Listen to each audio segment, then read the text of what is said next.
आज की मूवी जिसका नाम डेंट हाउस एंड पीसी है, इंसान के उस दौर की कहानी है जब इंसान कमीलों में रहा करते थे और वो जानवरों को शिकार करके अपने जीविका चलाया करते थे। तो आज की इस मूवी इन सालों के उस समय को काफी करीब से दिखाती है, जो कि आपको बहुत पसंद आने वाला है। इस मूवी का हर एक पार्ट, हर एक सीन एडवेंचर से भरा पड़ा है, जो आपको बिल्कुल भी मिस नहीं करना चाहिए। So I was times welcome, मैं शरार without visiting type, let's begin a movie start होती है। ये सब है टेंट हाउस एंड पीसी का था। यहाँ पर इंसान कपिलों में रहा अगर दे दे, और उन्हीं कबीलों में से कबीला हम देखते हैं जो कि पर्वतों के बीच रहा करते थे, जिन्हें ये दाल कबीला कहा जाता था। यगाल कबीला जो कि खूंखार जानवर मनकों के बेहतरीन शिकारी मारी जाते थे, पर इनकी दुनिया बदल गई। उनकी शादियों में हमारा किसी साल आते तो किसी साल आया ही नहीं करते थे, जिसकी वजह से इस कबीले को भूख का सामना करना पड़ा। यगाल कबीले में एक बुरी औरत होती है जो कि भविष्यवाणी कर सकती है।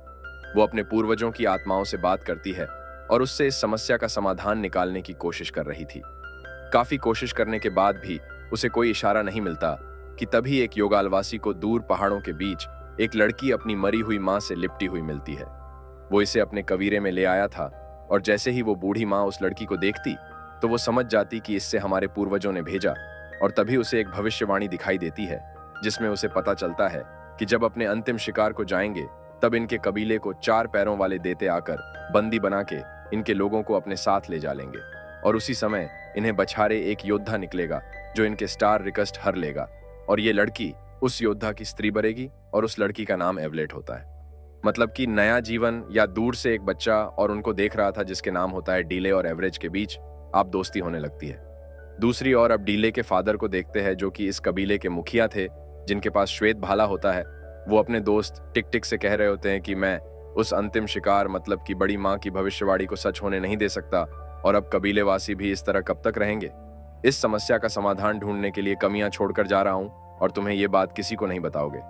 टिक टिक। अगर ये बात इसी एक अभिलेवासी को भी पता चली तो एक एक करके सारे कबीले वाले कबीले को छोड़ के चले जाएंगे, और डीले के पिता डीले को इस कबीले में अकेला छोड़ के यहाँ से चले जाते हैं। अब डीले के पिता के जाने की वजह से डीले को बहुत ज्यादा चिढ़ाया करते थे उसके साथी।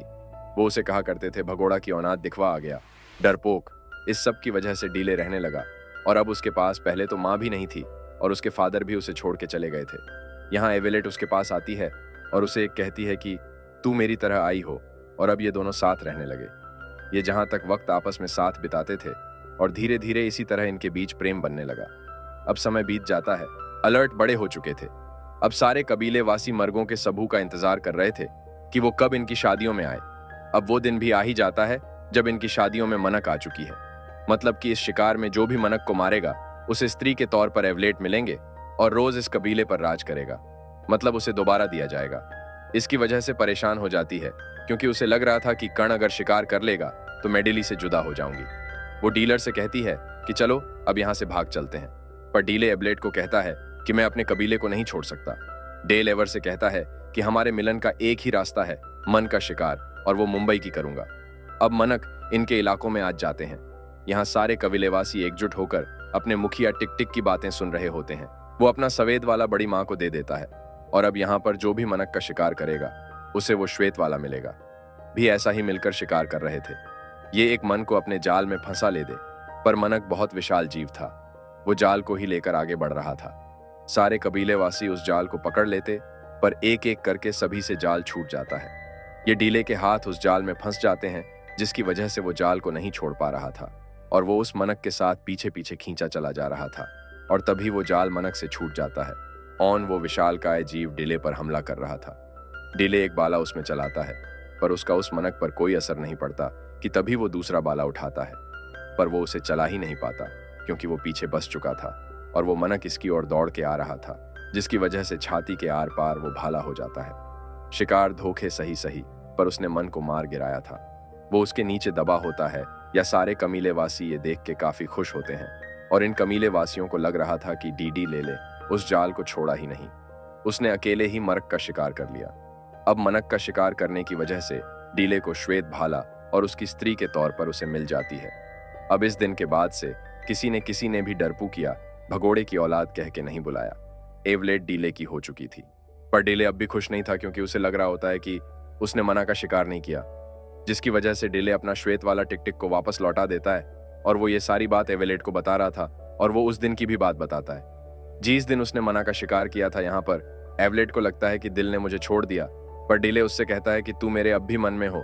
पर एक रात भविष्यवाणी सच हो जाती है। 4 पैर वाले मतलब कि घुड़सवार, उनके ऊपर बैठे खूंखार व्यक्ति इनके कबीले में आकर यगार कबीले वासियों को अपने साथ ले जाते हैं और उनमें हैवलेट भी शामिल थी। वह 4 पैर वाले दैत्य इन यगाल वासियों को अपने साथ गुलामों के तौर पर ले जा रहे थे।